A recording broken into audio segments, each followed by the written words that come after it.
Ang degulong ng mga upuan sa opisina umarangkada sa isang kakaibang karera sa Japan na ang premyo, bigas. Pero ang unahan, paurong. Pusuan na yan sa report ni Marizo Mali.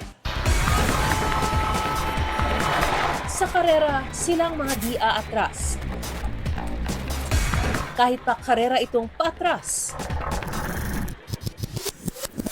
At ang kakaiba sa karerang ito sa Kyotanabe, Japan, nakaupo sila sa mga office chair. Paurong ang sulong ng bawat team.